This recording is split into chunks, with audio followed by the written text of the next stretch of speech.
La luz ha sido considerada a lo largo de la historia unas veces como una onda y otras como un corpúsculo.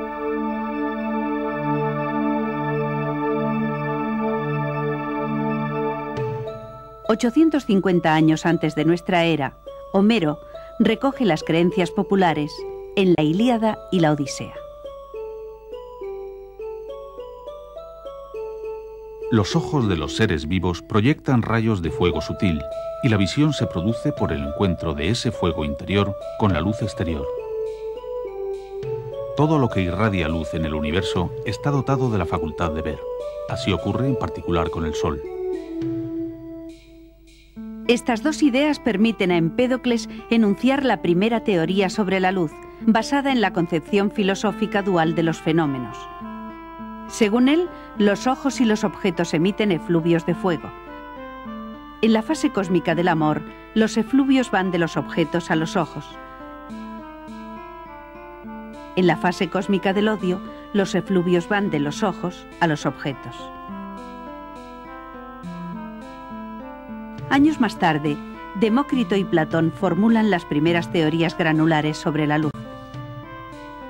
Los efluvios son chorros de partículas que viajan a velocidad finita y el ojo las percibe como un flujo continuo. Para Demócrito, las partículas están vacías, presentan diferentes formas y orientaciones y se asocian entre ellas para formar los colores. Para Platón, son tetraedros macizos y los colores se producen porque tienen diferentes tamaños y viajan a distintas velocidades.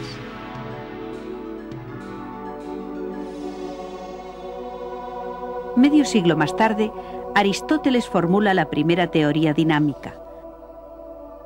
Para él, la sensación visual se produce porque los efluvios modifican las cualidades del medio. La luz es la acción del medio transparente cuando ha recibido un impulso por el fuego. Esta acción se propaga de manera instantánea. Estas dos concepciones han llegado hasta nuestros días con sucesivas modificaciones, teorías corpusculares de Newton y Einstein y teorías ondulatorias de Huygens, Fresnel y Maxwell. Los tratados de óptica de Euclides y de Ptolomeo perfilan las leyes de la óptica geométrica que se establecerán definitivamente en el siglo XVIII. Para Euclides, los ojos emiten rayos luminosos rectilíneos, formando conos de apertura discontinua. De esta manera, introduce los conceptos de perspectiva y de agudeza visual. Para Ptolomeo, los conos son de apertura continua, lo que permite al observador percibir la distancia a la que se encuentra el objeto. Además, estudia la refracción atmosférica y señala los errores de observación en la posición de las estrellas. Es suya la primera referencia al principio según el cual la luz, para pasar de un punto a otro, invierte siempre el menor tiempo posible. Fermat, 15 siglos más tarde, utilizará este principio para interpretar los espejismos.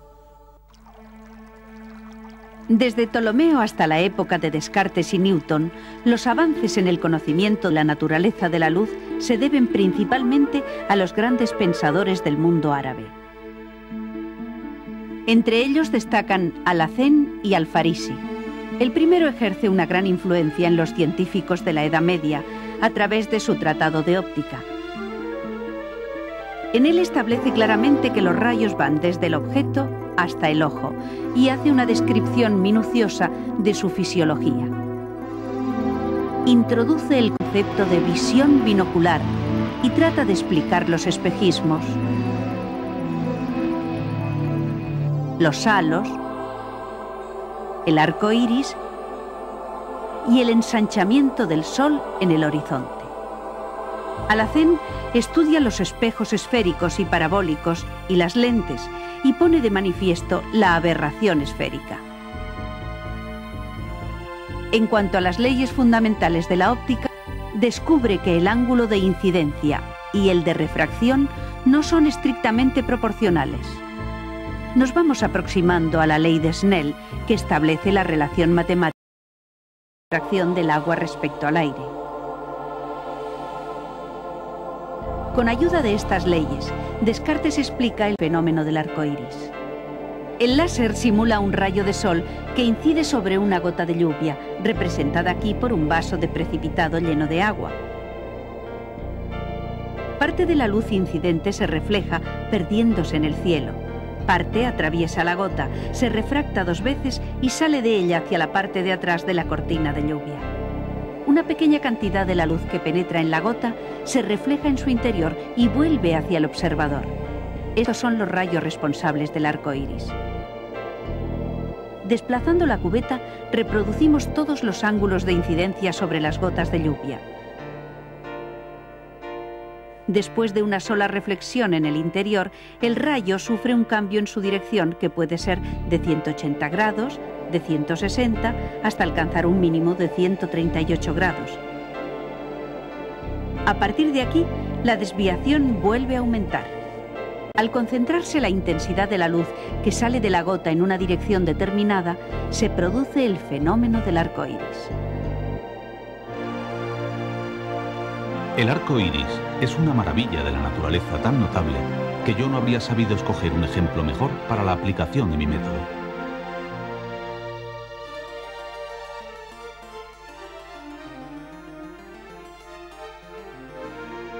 A mediados del siglo XVII se produce una serie de descubrimientos que influyen notablemente en las teorías sobre la naturaleza de la luz.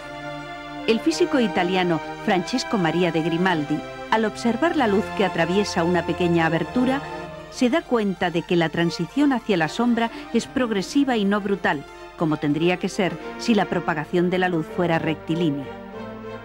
Existe un cuarto modo de propagación de la luz, la propagación por difracción, distinta de los 3 modos conocidos hasta ahora: propagación directa, reflexión y refracción. Esta manera de tratar la difracción es muy similar a la actual, establecida por Sommerfeld a finales del siglo XIX. La difracción es toda desviación de los rayos luminosos a su trayectoria rectilínea, que no pueda ser explicada por una reflexión ni por una refracción. Con objeto de interpretar el nuevo fenómeno, Grimaldi se inclina por una teoría dinámica de la luz. Es el astrónomo y matemático inglés Hooke el primero que adopta un punto de vista ondulatorio, según el cual la luz consiste en rápidas vibraciones que se propagan a gran velocidad. Las vibraciones son perpendiculares a la dirección de propagación. Por aquella época, Bartholinus descubre la doble refracción y Huygens la polarización de la luz. Roemer, utilizando las observaciones del astrónomo Cassini sobre los periodos de los satélites de Júpiter, mide por primera vez la velocidad de la luz. Hacia finales del siglo XVII, Christian Huygens publica su Tratado de la Luz. La describe como un movimiento de la materia que se encuentra entre nosotros y el cuerpo luminoso. Piensa que es análoga al sonido y que por lo tanto necesita de un medio material para propagarse. El principio de la propagación consiste en suponer que todo punto del medio al que llega una perturbación luminosa puede ser considerado como la fuente de una nueva perturbación que se propaga en forma de ondas esféricas. Estas ondas secundarias se combinan de tal manera que su envolvente determina el frente de onda en todo instante posterior. Con este principio, Huygens explica perfectamente las leyes de la reflexión y la refracción de la luz y elimina el error conceptual de la propagación instantánea que aparecía en las anteriores teorías dinámicas. Si la luz emplea tiempo para su movimiento, como sugiere Roemer, se deduce que ese movimiento comunicado a la materia es sucesivo y, por consiguiente, se extiende como el del sonido, superficies y ondas esféricas. De la teoría de Huygens se deduce la importantísima consecuencia de que la luz viaja más deprisa en el aire que en el agua, como ya había indicado Alfarisi 3 siglos antes. Fermat proporciona un apoyo a esta teoría enunciando su famoso principio del tiempo mínimo. La naturaleza actúa siempre por el camino más rápido. Este principio explica la ley de la refracción siempre que la velocidad de la luz en el agua sea menor que en el aire.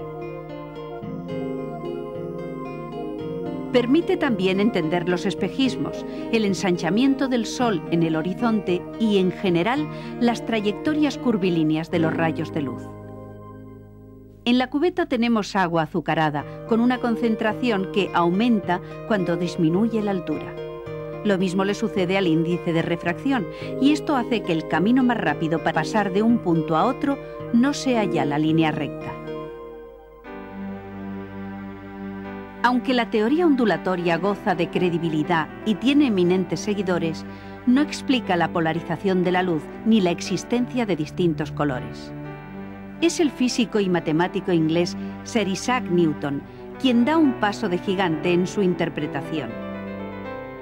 En 1666 descompone con un prisma la luz blanca.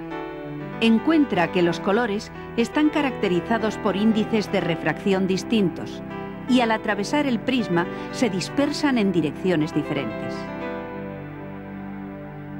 Este hecho sugiere a Newton la idea de que la luz blanca está compuesta por un cierto número de colores puros, a los que denomina su espectro.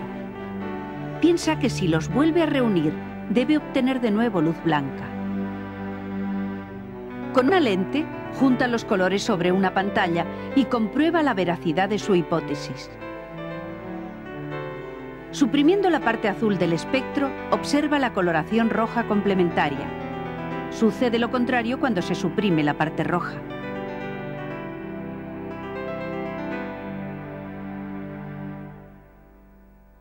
Esta forma de actuar es la que desde entonces utilizan los científicos, lo que les ha hecho distanciarse de los filósofos.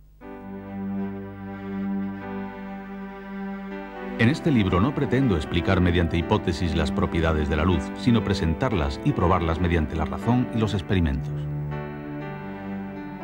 Newton encuentra tan insuperables las dificultades de la teoría ondulatoria para explicar satisfactoriamente la polarización de la luz o la formación de los colores que se consagra a desarrollar una nueva teoría. En ella supone que la luz se propaga desde el cuerpo luminoso hacia el ojo en forma de partículas diminutas. Es la conocida teoría de la emisión.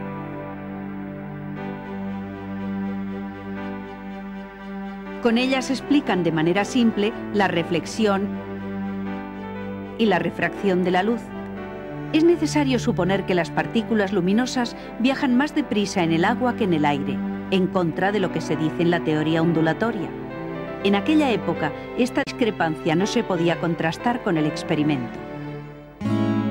Con la teoría de la dispersión de la luz blanca en colores y las leyes de la reflexión y refracción, Newton explica las características más importantes del arco iris. Su interpretación y sus dibujos sobre este tema llegan a ser tan populares que se venden en las plazas como los romances de Ciego. En resumen, para Newton, la luz blanca está compuesta por corpúsculos luminosos distintos para los diferentes colores y que son atraídos con distinta fuerza por el medio.